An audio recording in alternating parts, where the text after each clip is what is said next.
Hello प्यारे बच्चों जैसा कि जानते हैं कि हमने आपको खंड आ का तो सॉल्यूशन बता दिया था जो कि आपको लिखित होने वाला। लेकिन बच्चों जो आपका प्रोजेक्ट कार्य है जो आपको घर बैठकर देना है और ये भी 40 अंक का आपका पूछा जाएगा। जिन भी बच्चों ने अभी कंप्लीट नहीं किया है बच्चों इसको कंप्लीट कर लेना, क्योंकि यह आपके लिए बहुत ही ज़्यादा महत्वपूर्ण होने वाला है।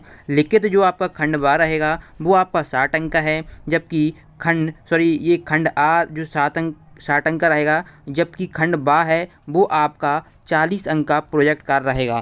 तो यहाँ पर हम आपको 40 अंक भी बिल्कुल क्लियर करने वाले हैं। अगर आपने खंड आ का सॉल्यूशन नहीं देखा है तो लिंक मिल जाएगी इस वीडियो के डिस्क्रिप्शन बॉक्स में, या फिर आप चैनल पर जाकर भी देख सकते हैं। हम खंड बा का सॉल्यूशन लेकर आ चुके हैं। यहाँ पर देखिए, सबसे पहले विद्यार्थी का नाम, यानी यहाँ पर आप अपना नाम लिखेंगे, फिर पिता का नाम लिखना है और शाला, आप जिस भी शाला में पढ़ते हैं उस शाला का नाम आपको यहाँ पर लिख देना है। ठीक है, यहाँ पर आपको कक्षा डाल देना है। तो कक्षा कितनी डालेंगे आप सभी लोग? 7 डाल देना। चलिए क्वेश्चन देखते हैं और क्या क्वेश्चन पूछे गए हैं। बच्चों ओनली आपसे 2 ही क्वेश्चन पूछे जाएंगे और प्रत्येक एक क्वेश्चन जो रहेगा 20 अंक का रहेगा। टोटल 40 अंक का क्वेश्चन आने वाला है, क्वेश्चन पेपर जो आपका आने वाला है। तो यहाँ पर चलिए, अगर आप इस तरीके से लिखेंगे तो आपको पूरे 40 में से 40 अंक मिलेंगे। और खंड आ का हमने बता दिया है, वहाँ से 60, यानी टोटल आपका 100 अंक का क्लियरली मिलने वाला है। तो जल्दी से इसको स्टार्ट करते हैं। पहला क्वेश्चन देखिए, तो यहाँ से पहला क्वेश्चन है, अपने माता पिता अभिभावकों की सहायता से जल के बारे में जानकारी एकत्र करना। तो विश्व जल दिवस कब मनाया जाता है? तो ये 22 मार्च को मनाया जाता है। कब मनाया जाता है? 22 मार्च को। ठीक है, चलिए अगले प्रश्न की ओर बढ़ते हैं। प्रश्न 2 दिया गया है। प्रश्न 2 क्या है? जल चक्र में सम्मिलित प्रक्रमों को चित्र द्वारा प्रदर्शित कीजिए। तो यहाँ पर आप जल चक्र का जो प्रोसेस है वो हमने यहाँ पर पूरा बताया है।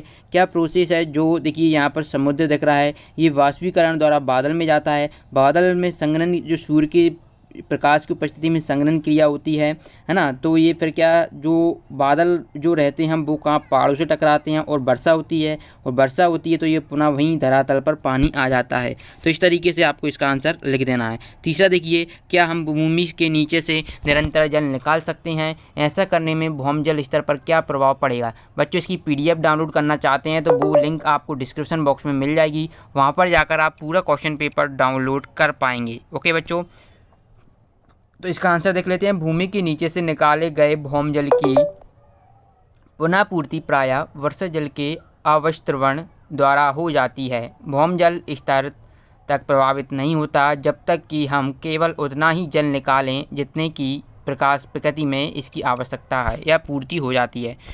चौथा प्रश्न देखिए, भौमजल की पुनः पूर्ति किस प्रकार होती है? तो इसका उत्तर किस प्रकार देखेंगे कि भौमजल स्तर की पुनः पूर्ति वर्षा जल के द्वारा की जाती है। वर्षा के रूप में गिरने वाला अधिकांश जल नदियों, तालाबों, झरनों के द्वारा समुद्र में पहुंच जाता है। ये आप चौथे का उत्तर यहाँ से लिख पाएंगे। ठीक है, इस तरीके से। पांचवा प्रश्न देखिए, जल की बचत को दर्शाने हेतु एक ड्राइंग तैयार कीजिए। बच्चों इस तरीके से हमने यहाँ पर ये ड्राइंग तैयार की है, इसको अच्छी तरीके से आपको तैयार कर लेना है। ये अगर आप इस तरीके से पूरा क्वेश्चन पेपर करेंगे बच्चों तो यहाँ से आपको 40 अंक और खंड आ का 60, टोटल 100 अंक आपको मिलने वाले हैं। यहाँ पर पांचवा देखिए, अपने दादा दादी से पूछकर लिखिए कि वे अपने समय में किन किन जल स्रोतों से पानी पीते थे। क्या आज उन समस्त स्रोतों का पानी पीने योग्य है या नहीं? अपने शब्दों में उत्तर लिखिए। तो दादा दादी ने बताया कि वे कुआं, नदी, बावड़ी, हैंडपंप के पानी पीते थे। आज उन स्रोतों में सिर्फ नदी का पानी पीने योग्य नहीं बचा, क्योंकि नदियों में अब गंदगी रहने लगी है।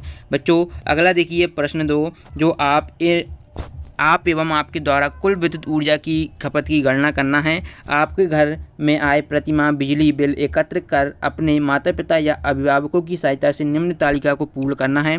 तालिका क्या दी गई है? वहाँ पर सन दी गई हुई है और कुल खर्च यहाँ पर और बिल की कुल कीमत बताई गई है। जैसे जनवरी का जो पहला मंथ है उसमें से 50 यूनिट और 150 रुपये का खर्च किया गया है, और फरवरी में 30 यूनिट 150। ठीक है बच्चों, ये 30 है। ठीक है, 30 है यहाँ पर, और मार्च में 25 यूनिट, तो ये हो जाएगा आपका 125। इस तरीके से आपको देखना है। मार्च के बाद अप्रैल में हो जाएगा 45 यूनिट, तो ये 255 रुपये हो जाएगा। मई में 50 यूनिट, तो ये 300 रुपये हो जाएगा। 55 यूनिट 350, और जुलाई में 45 255 रुपये। ठीक है। 40 यूनिट का जो खर्चा आएगा वो कितना आएगा, 200 रुपये आएगा, और 40 यूनिट का कितना आएगा, 200 रुपये। तो इस तरीके से आपको यहाँ पर पूरा का पूरा दिसंबर तक कर लेना है। पर यहाँ से क्वेश्चन पूछे जाएंगे, उन क्वेश्चन के आंसर देना है। आपके व परिवार के द्वारा एक वर्ष में कुल कितनी यूनिट बिजली का उपयोग किया गया है। तो हमारे परिवार में एक वर्ष में कुल 465 यूनिट बिजली का उपयोग किया गया। तो आपको जितने भी यूनिट दिख रहे हैं इनको ऐड कर लेना है, तो ये आपका 465 आएगा। तो इस तरीके से पहले का उत्तर आपको लिख लेना है।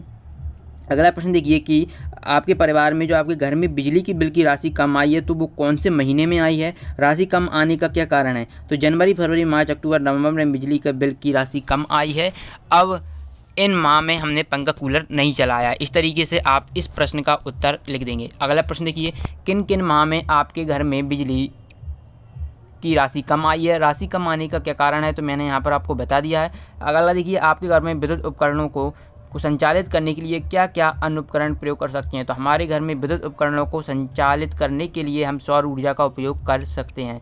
बच्चों अगला देखिए, तो यहाँ पर आपका ये जो अगला प्रश्न है विद्युत ऊर्जा की खपत को कम करने के उपायों की सूची बनाना है। तो यहाँ पर देखिए, विद्युत ऊर्जा की खपत कम करने के लिए हमें ऊर्जा का उपयोग करना चाहिए, किसका, सौर ऊर्जा का। ओके, पहला पॉइंट ये लगेंगे। दूसरा, सूर्य के प्रकाश बनने के लिए आप यहाँ पर इसका दूसरे का उत्तर आप यहाँ पर देख पाएंगे, चाहिए जिससे विद्युत बल्ब नहीं जलेंगे। ठीक है, खोलकर रखना चाहिए। अब क्या, सूर्य की जो प्रकाश है उसका प्रयोग हम खिड़कियों को खोलकर कर सकते हैं। साधारण बल्ब की जगह CFL बल्ब का प्रयोग कर सकते हैं प्रयोग करके। इस तरीके से जो आपका खंड बा है प्रोजेक्ट कार्य है बच्चों, इसको अच्छी तरीके से पढ़ लेना, ये भी आपके लिए आने वाला है, ये भी इम्पोर्टेंट है। चलिए मिलते हैं नेक्स्ट वीडियो में, धन्यवाद।